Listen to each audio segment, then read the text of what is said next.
शांति के लिए सामर्थ्य। जब हम विश्व का सही प्रकार से अध्ययन करते हैं तो हम इस सरल निष्कर्ष पर पहुंचने के लिए बाध्य होते हैं कि हमारे स्वतंत्र तथा समृद्धशाली राष्ट्रीय जीवन के लिए एकमात्र आधार अजेय राष्ट्रीय सामर्थ्य ही है। एक ऐसा सामर्थ्य जो आक्रामक शक्तियों के हृदयों में आतंक उत्पन्न करेगा तथा अन्य राष्ट्रों को हमसे मैत्री संबंध प्राप्त करने के लिए उत्सुक बनाएगा। वास्तव में दुर्बल बने रहना अधिक सबल बाहरी शक्तियों को आक्रमण तथा लूट खसोट के लिए आमंत्रण देना है। चर्चिल ने द्वितीय विश्व युद्ध को अनावश्यक युद्ध बताया था, क्योंकि इंग्लैंड तथा फ्रांस जर्मनी को प्रारंभिक स्थिति में ही सुगमता से रोके रख सकते थे तथा युद्ध को बचा सकते थे यदि उन्होंने साहस तथा ऐसा करने के लिए आवश्यक शक्ति का परिचय दिया होता, किंतु वे असिद्ध तथा दुर्बल बने रहे और इस प्रकार उन्होंने जर्मनी की युद्ध भावना को प्रोत्साहित किया। अस्तु, सबल होना ही शांति का यथार्थ मार्ग है। आज भी हम देखते हैं कि अमेरिका तथा रूस समान रूप से शक्तिशाली होने के कारण उनमें से कोई भी विश्व युद्ध का खतरा उठाने के लिए तैयार नहीं है।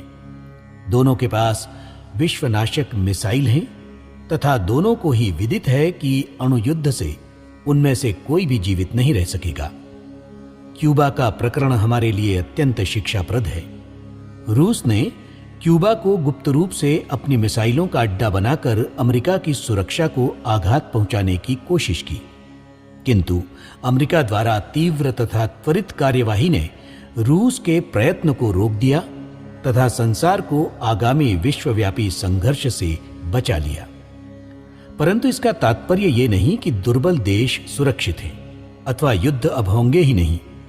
केवल अंतिम आणविक शक्ति परीक्षा से बचा जा रहा है और उसे भविष्य के लिए टाला जा रहा है। अन्य सभी बातें पूर्ववत चल रही हैं। हम बहुधा अपने देश के कथित बुद्धिमान व्यक्तियों को ऐसा आश्वासन देते हुए पाते हैं कि किसी विदेशी शक्ति द्वारा हमारे साथ युद्ध का खतरा मोल लेने के बारे में चिंता नहीं करनी चाहिए, क्योंकि ऐसा होने से संपूर्ण मानवता एक आणविक संघर्ष के लपेटे में आ जाएगी। परंतु हमारे लिए यह विश्वास करना अत्यंत बुद्धिहीनता होगी कि अन्य राष्ट्र भी उतने ही युद्धभीरु हैं जितने कि हम।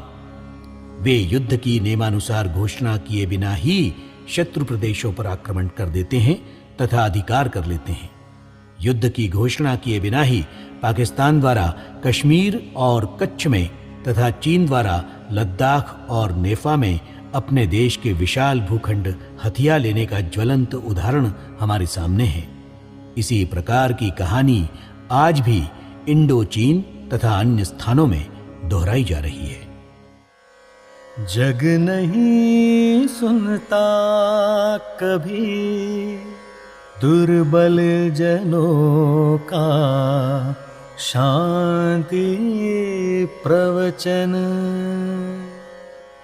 सिर झुकाता है उसे जो कर सके रिपुमान मर्दन।